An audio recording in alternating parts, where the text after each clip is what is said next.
Today we will start a new topic, that is the color models. That is what is this concept of color model? That is we say that there is RGB color model which is used to display images. Every pixel is divided into three areas of red, green, blue and so on. So what are these color models and what are the concepts of these color models? How are they used? We will study about all those things. Now, before studying this color model, first we need to know a few basic things about light, characteristics of light, because we know that what is color. When light gets reflected from a system or a surface, that reflected light, when it reaches to our eyes, we see the color of that surface as the color the light has reflected us. So first, in order to understand these all color models, we need to know what is the concept behind these things. So first, if you notice, light is a electromagnetic wave and it has a few wave properties. Now by these wave properties, what I mean, whenever we talk about light, it has a frequency attached to it and all associated with it, and it also has a wavelength associated with it. Now we can see light with wavelength. We as human beings, we can see light wavelength between 4 into 10 to the power 7 meters to 7 into 10 to the power 7 meter. That is, this range is the only visible range for human eyes. That is, light with wavelength between these two range is the only visible wavelength which to human eyes. Now each wavelength appears to us as a color from violet to red, because we know we can disintegrate colors into this model Vibgyor. So color appears to us from violet to red, and the range is violet is at 400 nanometers and red is at 700 nanometers, right? So the reason we can see these colors is that our eyes have three different color senses, okay, which are sensitive to different parts of the visible spectrum. So we are not equally sensitive to all colors. We as human beings, our eyes are not equally sensitive to all the colors which we perceive. So what happens is, our eyes have greatest response to green color. Then we are less sensitive to red and blue color, and also we cannot see infrared or UV rays with open eyes, right? We cannot see infrared or UV rays at all. So these are the things or the properties of light. Now what are the characteristics of light? Now if light can be characterized in three perceptual terms, that is, every light has a luminance associated with it, a hue associated with it, and a saturation associated with it. Now what are the meaning of these terms? Luminous, heat, hue, saturation. So the first term, that is luminance, it indicates the brightness. So actually luminance means total energy in the light, but if I say total energy in a light, you people won't understand. So to make it more simple, luminance is the brightness part of light.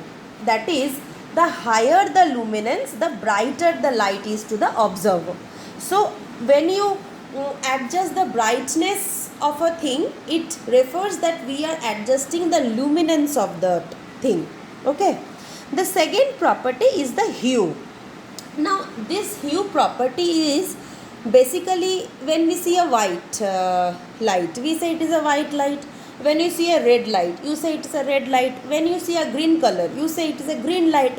So the property which distinguishes this red from white, from green, from blue, from yellow, from magenta, all this, the property of the light due to which we can perceive all these colors distinctly, so that we can distinguish between two colors, this property is referred to as hue, okay.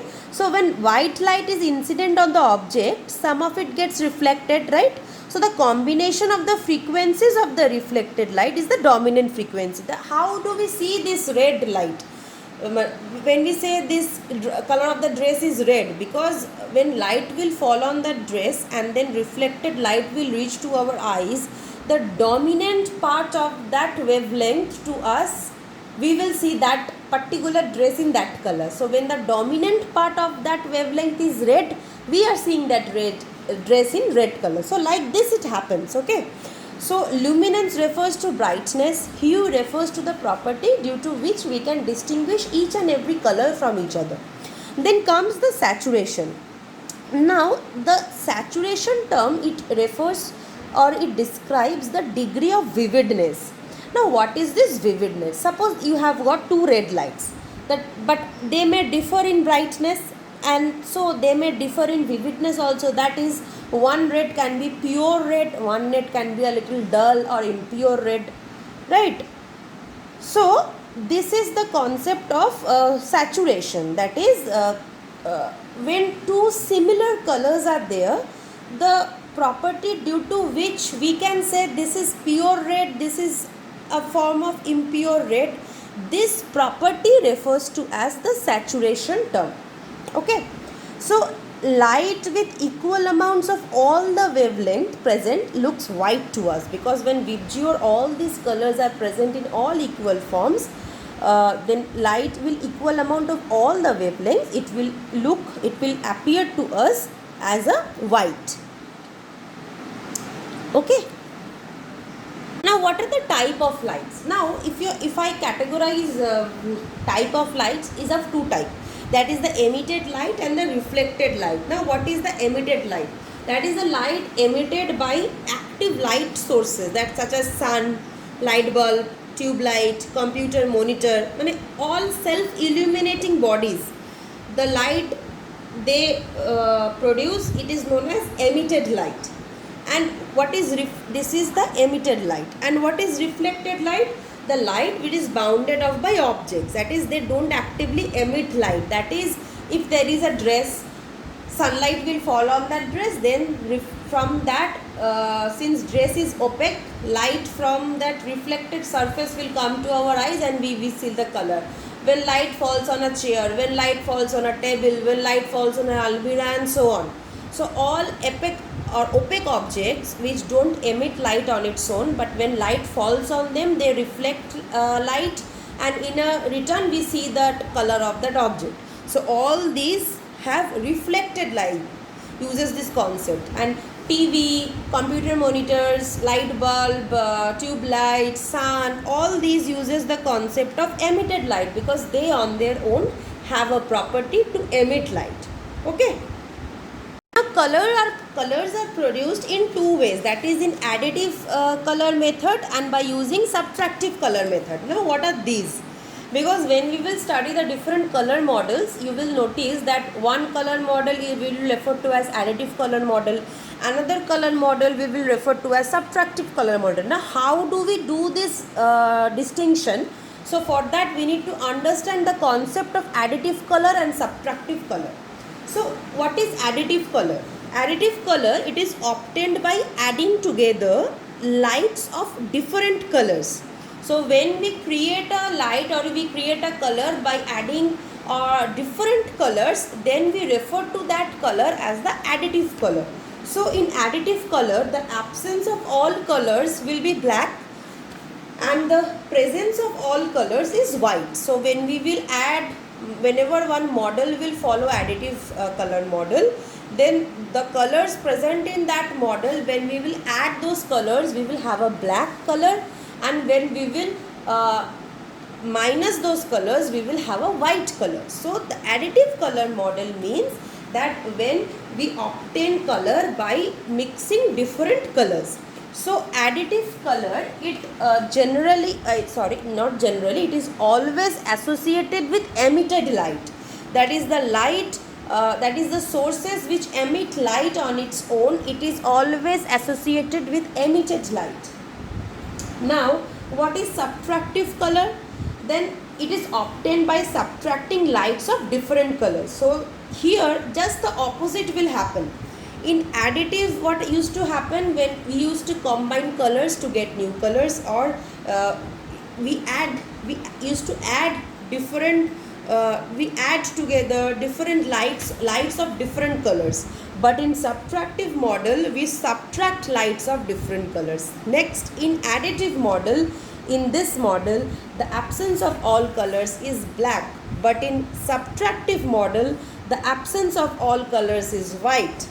Similarly, in additive model, the presence of all colors is white, but in subtractive model, the presence of all colors is black. In additive model, it works with emitted light, and subtractive model works with reflected light. So if I jot down, these are the differences between the two models, that is additive color and subtractive color. This is found by adding together different lights of different colors. This is found by subtracting. Absence of all colors means black, here it is white. Presence of all colors means white, here it is black. It works only with emitted light, it works with reflected light. So these are the differences between the two color methods. Now when we will study the RGB and the CMYK method, we will notice that one is additive model and one is subtractive model. So when asked for differences, these are at least the 4 points. These will be the at least 4 points which will be jotted down as difference. And above that also there will be a few distinct characteristics between the two models. Okay. Another concept we need to know, that is the color concept. When we will study, we will use these terms shade, tint and tone. Now what are these terms? Now shade refers that whenever we add a pigment, we add pigment of black color to some other color, it produces a darker shade of that color. That is referred to as shade. And what is tint? Whenever tint is obtained by adding a white pigment to the original color, making it lighter. Because when we add black pigment, we try to make that color more darker. So that is shade. Tint is just the opposite of shade. That is, we will add white pigment to the original color to make it see or appear lighter. So that is called tint. And what is tone? When tone of a color is produced when we add both the black and the white pigments. That is, we add both the white and black pigments. Notice this. Okay. When we add both black and white color pigments, then we refer to as, that is the tone of the color. Okay.